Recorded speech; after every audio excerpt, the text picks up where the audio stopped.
They answer every single "How are you?" with "I'm fine." They show up, they smile, they laugh at the right moments. They ask about your day before you ever think to ask about theirs. And nobody, not one single person around them, has any idea that behind that performance is someone who cried alone last night and woke up this morning and did it all again.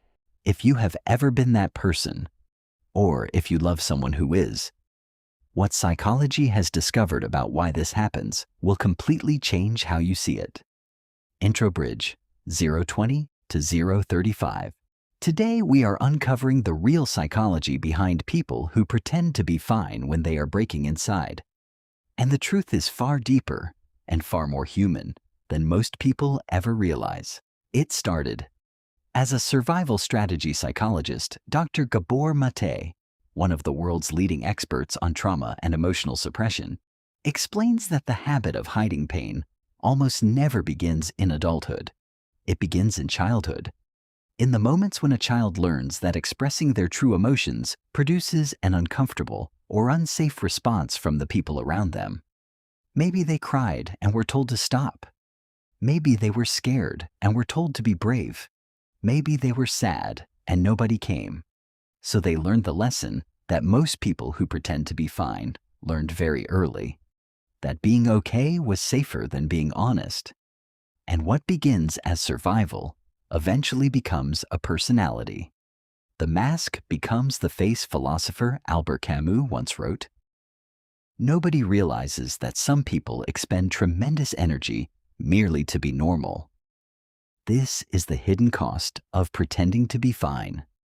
Every smile that does not reach the eyes, every "I'm good" delivered to someone who did not actually want the real answer. Every conversation managed and performed while something underneath quietly screams.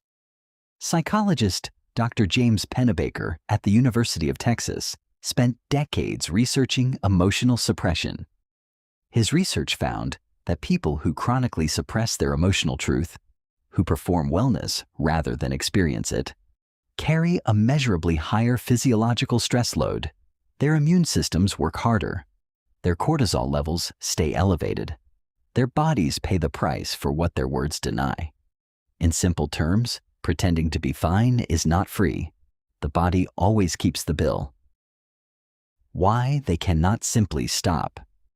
If pretending to be fine is so costly, why do people keep doing it?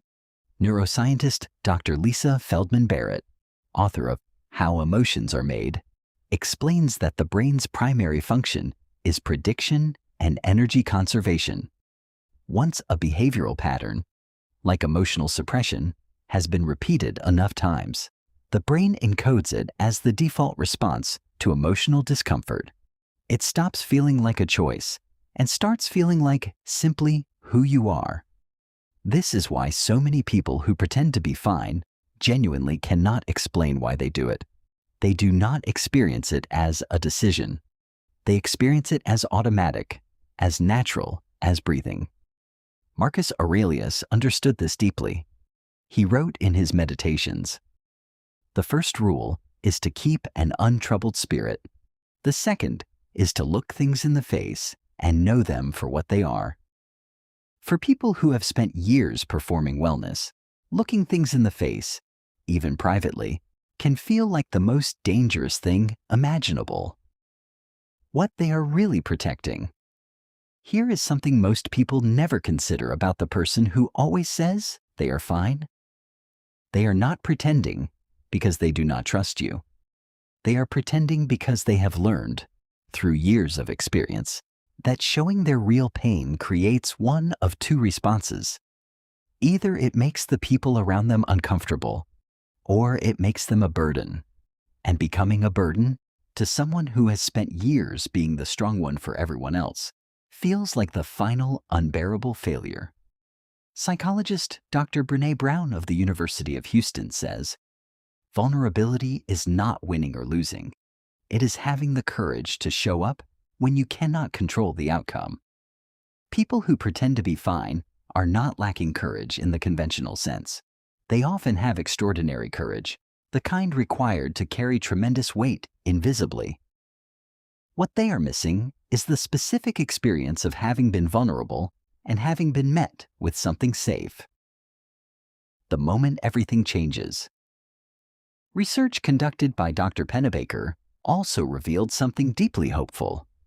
When people who chronically suppress their emotions are given a safe, structured space to express what they have been hiding, even privately, even in writing, even with no audience at all, their physiological stress markers drop measurably, their immune function improves, their mental clarity increases.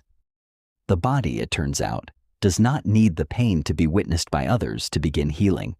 It needs it to be acknowledged by the person carrying it.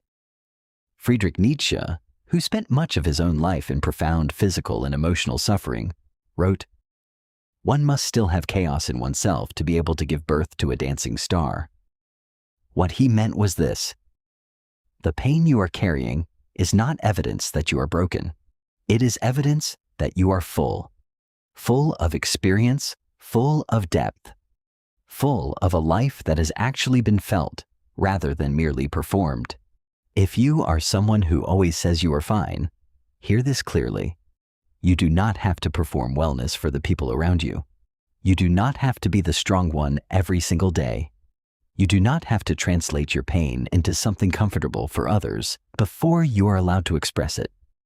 You are allowed to not be okay. You are allowed to say so. You are allowed to ask for exactly what you need, without softening it, without minimizing it, without first checking whether it will be too much for the person you are asking. And if you love someone who always seems fine, pay closer attention. Ask a second time. Create the kind of space where the real answer is actually welcome. Because the person who says they are fine, the loudest, is often the one who needs someone to disbelieve them the most. The bravest thing a person carrying invisible pain can do is finally quietly say, "Actually, I am not okay." And mean it, and let someone hear it. If this touched something real in you, subscribe right now. Because on this channel, we give words to the feelings most people carry in silence. See you in the next one.